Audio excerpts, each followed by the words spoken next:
कहानी भाग 2 अदृश्य शक्ति का रहस्य। पिछले भाग से आगे। राजू अब 21 साल का हो चुका था। दुनिया उसे एक सफल इंसान मानती थी, मगर वह खुद को अब भी एक साधक ही मानता था। उसके अंदर अब भी कई सवाल थे, कई संदेह। मैं बड़ा तो बन गया, पर क्या मैं सचमुच संतुलित हूं? क्या यह सफलता स्थायी है?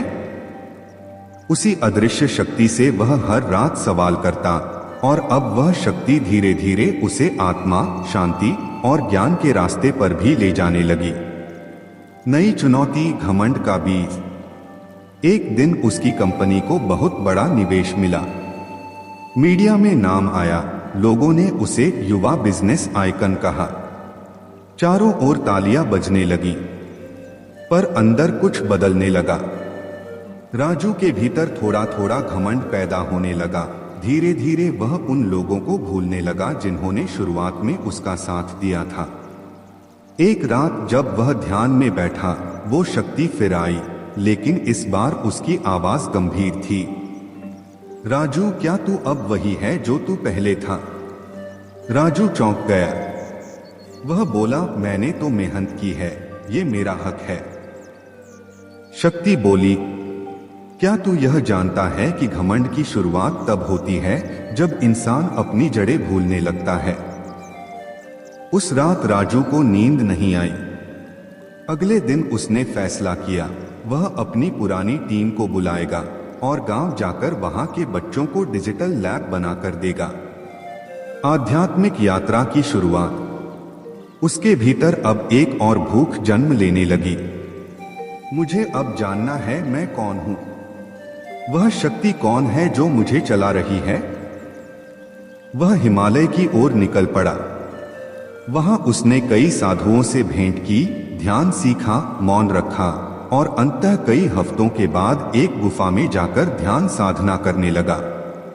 7 दिन बाद वही शक्ति उसके सामने फिर आई, लेकिन इस बार कोई आवाज नहीं, एक रूप में।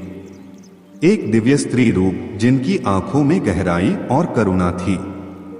उन्होंने कहा, मैं तेरी आत्मा हूं।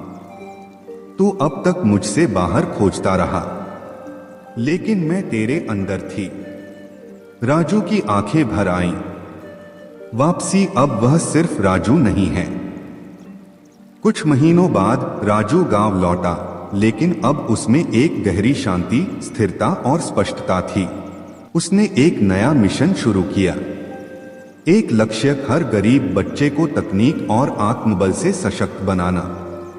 अब वह न केवल एक अमीर और सफल इंसान था, बल्कि एक मार्गदर्शक, एक ज्ञानी, एक प्रेरणा बन चुका था। अंतिम मोड़, शक्ति की विदाई। एक दिन जब वह ध्यान में था, शक्ति फिर से आई। राजू बोला, अब तू हमेशा मेरे साथ रहेगी ना?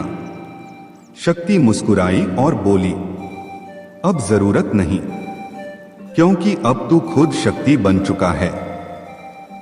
वह प्रकाश बनकर विलीन हो गई। राजू की आंखों से 2 आंसू गिरे, लेकिन होठों पर मुस्कान थी। सफलता वही जो सेवा में बदले। भीतर की शक्ति जब जाग जाए तो दुनिया बदल जाती है। घमंड, भटकाव और लालच, इनसे बचकर चलो, तभी आत्मज्ञान संभव है। हर इंसान के अंदर एक शक्ति होती है, बस वह सोई रहती है।